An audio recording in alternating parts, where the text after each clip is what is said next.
What is happening, all you screaming firehawks out there? James Hancock here. I'm back to offer my 100% spoiler-free review of Season 6 of The Expanse, which is coming back to us on Friday, December 10th.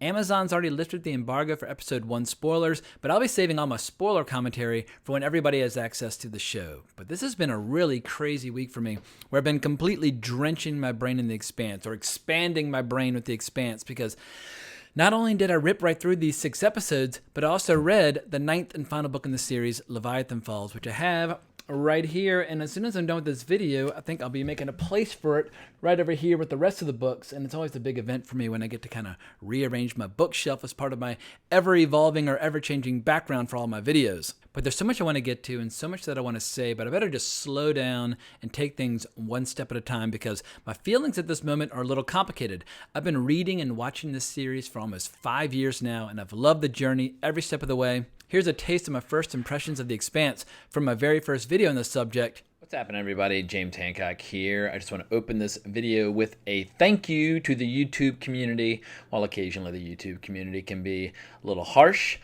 sometimes it can be really useful, because at the end of Westworld Season 1, I started asking people what should be the next show that I review now that Westworld's drawing to a close, and a couple people, to whom I will always be grateful, suggested The Expanse. Now, I waited till basically a couple days ago, and then I just burned through Season 1 just out of curiosity. And while I'll admit the first couple episodes, I was having a little trouble getting into it because I have not read the books, and there's a lot going on in the show, and there are a lot of characters and a lot of factions and a lot of new lingo.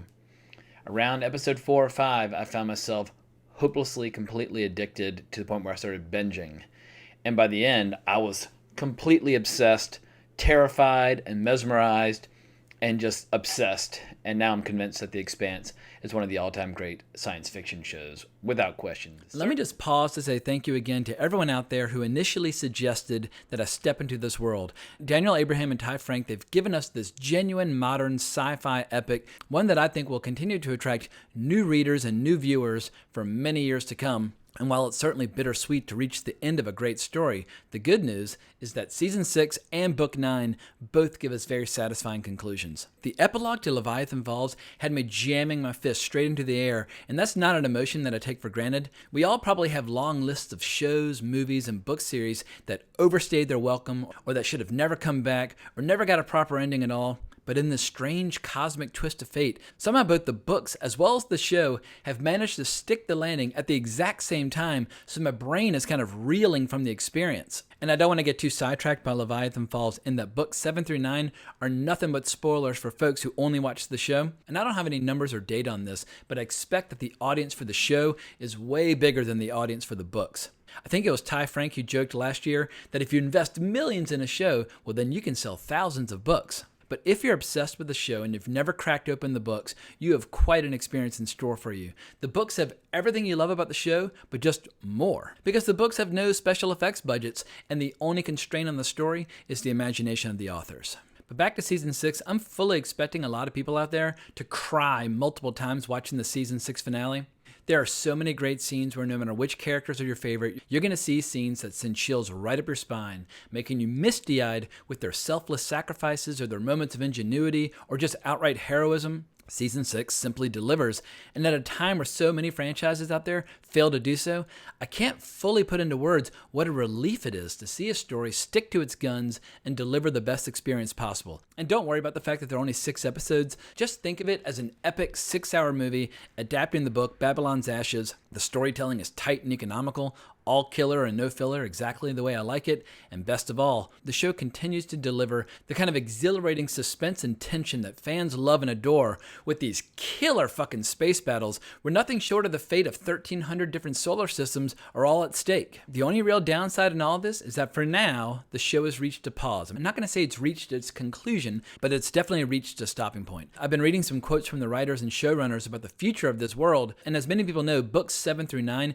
take place several decades after the events of books 1 through 6, and I think those final 3 books will eventually get adapted either as movies or as more seasons, because Season 6 does include the events from the novella Strange Dogs, which is set on the world of Laconia between books 6 and 7, and while the story Strange Dogs is not a huge part of Season 6, nonetheless, these scenes will naturally whet everybody's appetite for what comes next. And as much as I love the characters and as much as I love the story, the real appeal for me with The Expanse has always been seeing what nightmarish new twisted forms of alien technology the story will unveil. And Strange Dogs absolutely opens the door to some really creepy subplots that carry all the way through to the end of Book 9. And structurally, there was really no reason to include the story of Strange Dogs in Season 6 if the showrunners were not leaving the back door open for more movies or shows set in this universe. And according to these interviews, apparently after a few years over at Amazon, the rights revert back to Alcon, and their comments seem to suggest that they have no plans on hanging up their spurs for good. We'll just have to wait and see, but worst case scenario, even if the show were to stop now for good,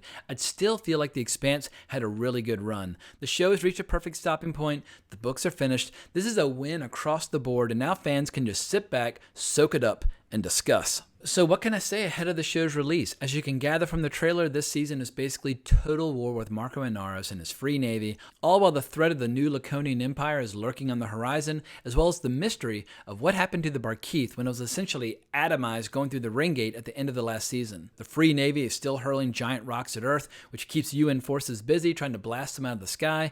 Consequently, Inaros continues to consolidate his hold on the belt. And of course, the show continues to provide the beautiful sense of nuance that allows the audience to understand every point of view in this bloody conflict. These shades of gray have always been one of the greatest strengths of both the show as well as the books. And the season introduces a few new faces on all sides of the conflict, as well as everything in between, which is where Drummer and her crew find themselves at the start of the story. But all of our favorite characters are still front and center: Holden, Naomi, Amos, Peaches, Bobby, Avasarala, Drummer, Philip, and of course, the dreaded Marco Inaros.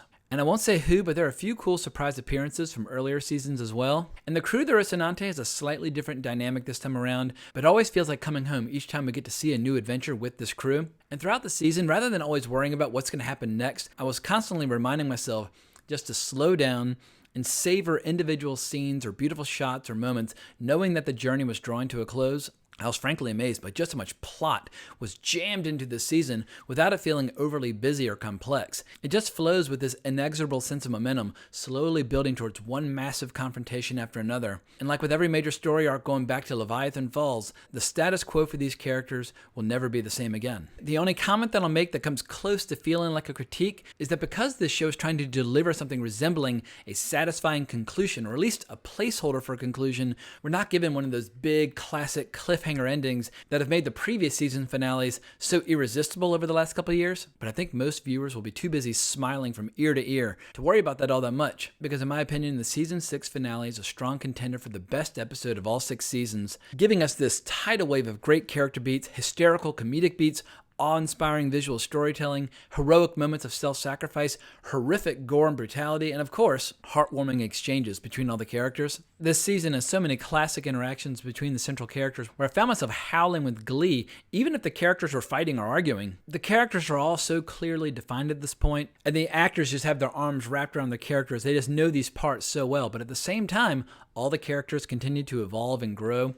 So many shows fall into that horrible trap of just repeating themselves over and over as the audience slowly drifts away. That's not the case at all at The Expanse. There is this giant, beautiful master plan at work, and everybody involved with the show brought their A game. And if all this is not enough to satisfy the most diehard fans of all, the books are always there for folks who are hungry for more. And the real masterstroke of this season is having James S.A. Corey himself, aka Daniel Abraham and Ty Frank, working on the scripts for so many episodes. This concept, it's their baby. They know this world inside and out. They know what makes it tick. They know what makes it hum. And it makes perfect sense that they would be there to bring this show in for a safe landing. And it's amazing how often Hollywood fails to include the creators of something really special and original. It seems so obvious, but for whatever reason, one of the first things Hollywood likes to do when they have a really cool concept is fire the people who came up with it in the first place.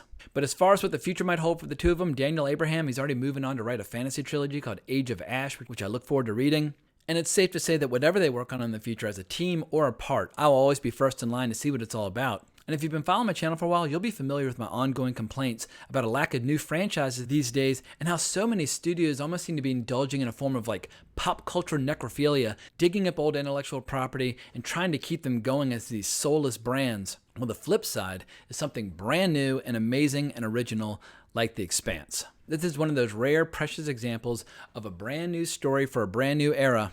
And like I said at the opening, it's just been an incredible 5-year ride reading the books, watching the show, and while I'm sad that it's all drawn to a close, holy shit, it's been one hell of a ride. So thank you to Daniel Abraham and Ty Frank for creating this world, and I'm looking forward to discussing this show in greater detail in the weeks to come as these 6 episodes start rolling out. But I think I've said all I have to say for now, so I hope you enjoyed this review or rant or whatever you want to call it. If so, please remember to like the video, subscribe, hit the bell, all that good stuff. But I look forward to hearing what people think about Season 6, but more importantly, as always, onwards and upwards.